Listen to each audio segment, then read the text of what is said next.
Well, we've almost finished the kitchen and it's much larger than we expected. We had to forego the shower inside because this was where our mini split would fit, but it's a huge kitchen. And it's all made out of solid wood, with the exception of some MDF, and I'll explain that to you as we go along. Um, let's see, where shall I start? Well, we have this shelf for our toaster oven, which is nice. It fits perfectly there. And we built the upper cabinets first. I did a large painting, which I broke into two pieces for this cabinet. And you can see inside we have plenty of storage for food items, dried fruit, dried vegetables, spices, nuts, whole grains, and dried veggies. Also some canned goods, some trail mix and popcorn and pretzels, dry salty snacks, and a bin for jerkies and other shelf-stable proteins. And what I did, I bought from Berlin Packaging, which usually sells to manufacturers, but they were perfectly amiable with selling to a private citizen, these tin cans, which eliminated my need for boxes that would go in the trash or other things. So pretty much everything, with the exception of some cans, we are able to reuse and not have to worry about recycling. And of course, they're all metal. We've been avoiding plastic, and I'll show you different places where we've done that along the way. All right, so that's our upper shelf. Now we're going to move to the lower cabinets. So the lower cabinet was built also solid wood, and what's fun is we took the maple wood. It's a nice hardwood, and I used a natural stain to color it this color, as well as the backsplash. And we fit this 15 by 15 sink with the water unit, faucet, and single lever. And all the water supplies are down here. All right, so down here, and my husband will start explaining to you how he managed to pull for us hot and cold running water underneath this cabinet. Okay, this is set up for the running water for the kitchen sink. I guess there's three major components, and hopefully there's enough light in here you'll see. Be able to tell what we're talking about. The first thing is, well, we start with the jerry can down here at the bottom. Okay, 6 gallon. We're thinking about installing a way to fill it from the outside because that thing's a little heavy. And that, I don't have the tube in right now because I need to make it turn here and go into the can. It will go up to this 12-volt water pump. And after the water pump, it comes off here and splits. One split just goes to the cold water. Now we won't actually have cold water, we'll have room temperature water at the sink. And the other one goes off to this white unit here, which is a 110-volt water heater, instant water heater, tankless. And we actually had it running. Most people, they see about instant water heaters. Oh, it will do up to 120 degrees, 110 degrees. Well, that's not actually how they work. It's based upon how warm, cold the water coming in, that it may take it up another 20 degrees. But when I did have the line hooked up to the jerry can, we had it running. You get, with using cargo trailer temperature water, you get very hot water coming out of the sink. And Melody was nice, and you won't be able to see it, but there's rubber matting on the floor because if there's any place you're going to get leaks, this is where it's going to be. And it's going to be nice. And for the discharge, and I really won't be able to show you. At the drain of the sink, there's about a 1-inch tube that runs down. I put a hole in the floor. This is going to be all gray water coming out of here. And there's a fixture at the end of the hose that on the outside of the trailer, the floor of the trailer, it has, you can attach a regular water hose to it. So you have that type connection. So we're going to run a line to an external gray tank so that we're not just discharging gray water into the environment. But, you know, we talked about this a long time. Did we want hot water? Did we want running water? Did we just want to pump it with like a foot pump? Because she showed you the, or she's going to show you the way she has to use the kettle to make hot water. But we just said, oh, for convenience sake, and the water heater was $150, $170. The water pump was $30. Spent, you know, $30, $40 on all the connections. So I thought it was a good investment for the cargo trailer and that convenience of having running water. So in here, you can see we have dishcloths and towels. So here we have the lower cabinet that's under the sink, where you can see we have pots and pans in that little brown container. On top of that is some nice cotton trivet for our hot pots and pans so we don't damage our countertop. Then the metal containers for our, which is our replacement for Tupperware, because we are trying to avoid plastic in the cargo trailer because it gets hot in Tucson and just plastic is not good. Then above that is a griddle and several mixing bowls and a strainer. So starting with this drawer, which we have our knives and scissors and a cutting board, which is nice and slim, made out of bamboo. And this is the unit that is stored in here for travel, but this will be our cooktop. It's a induction cooktop, so that will be nice for preparing whatever it is that we need to put in pots and pans, especially when it's raining and we don't want to cook outside.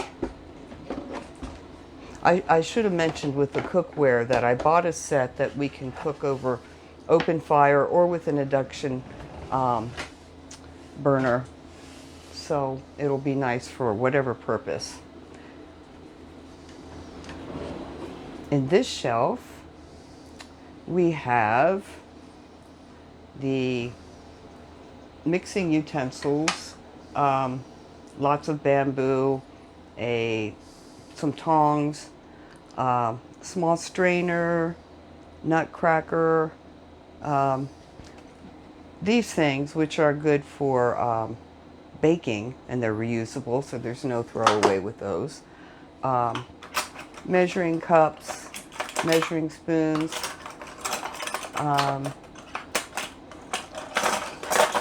a whisk, a really nice vegetable pierola, and of course a can opener, and a juice strainer in back. And these guys will make a pot of iced tea or single cups of coffee and tea.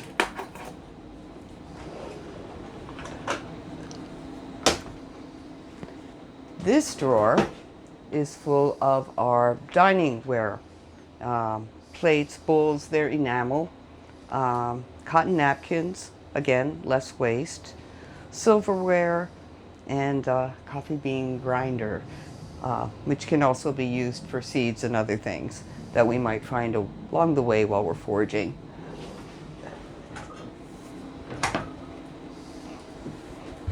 In this last drawer, we've put our bake and roasting ware, as well as a funnel, which we'll need for our toilet. And this is our really nice teapot setup for making hot water.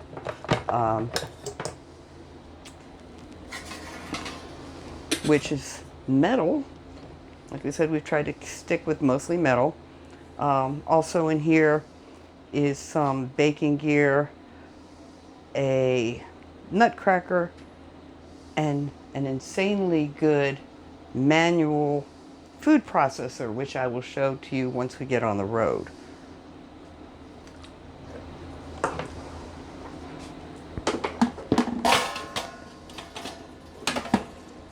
And these things we've sort of placed so that they travel safely on the road.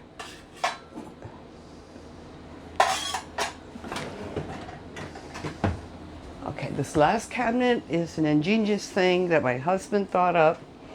It is a rolling pantry, and I guess I should spin these around so you can see them. We have flour, sugar, coffee, tea. In here I have two kinds of oils because we're Orthodox and we can't always have the olive oil. So we have both kinds, both olive and grapeseed for fasting days. Some honey, some peanut butter, tomato sauce, shelf-stable meats, and almond milk. Then also our refrigerator is over here, close by the kitchen area, across from the dining area. We're back. We've made some changes. As you can see, we've added baskets for our produce, fruit, veggies, bakery products, a towel rack for hanging out damp towels when we finish dishes, and also obviously this wall, which we needed to wait on at the start of the video so you could see the cabinetry down here. This is our water purification system, and it's going to go in this corner pretty much out of the way, you know, but easy access for water. Now, I promised you I'd talk to you about the drawers and the masonite and what we were doing. My husband made the drawers with the self-closing hardware, but they're a little wide to accommodate all the things that we wanted to put in it.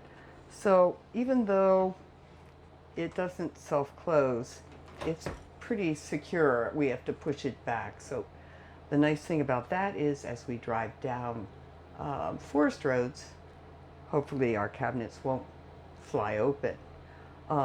Other ways that we've set up to keep things from opening is magnets on the cabinets to hold them in place. And then there's little lips on the inside of the cabinets to keep things from toppling out. So that should be pretty secure. And I also promised that I'd talk to you about the masonite, which is in the bottom of our drawers. It's a non-chemical process method used from sawdust, really, really fine sawdust. And that's compressed until all the moisture's out of it. Hard thing about that is you don't ever want to get it wet. So the solution was to put in a rubber mat. So the masonite with the rubber mat on top is pretty darn secure. Let's see if I can show you with this thing. As far as sliding, it really is not slipping back and forth like it might directly on a piece of masonite. So that holds us in place while we travel, and it also is a barrier against any potential moisture that would get inside the cabinets. So that's our plans with that. All right, so we're really happy about our, what I would call a large size kitchen. Obviously it's not as large as in your home, but we're working with a limitation of about 100 square foot of living space. So we've got a 4x5 kitchen area, which is 20% of our living space. So it's kind of huge. But all these food items, like this is totally filled with food, as is this pantry, and we have space for produce. In a pinch, we're stuck somewhere, I don't know, flooding like they had in Yosemite, where you're just stuck and you can't get out. We probably could get by for 6 weeks without having to worry about running out of groceries, just the way we have this set up. So it's a contingency plan that worked out well with our kitchen. That's it. I hope you like our kitchen. We do. Hit the like button and subscribe if you want to see more. We hope to do recipes and how to use these interesting pieces of equipment further down the road when we're actually out enjoying nature. And feel free to comment. We'd love to hear your ideas as well. Thank you.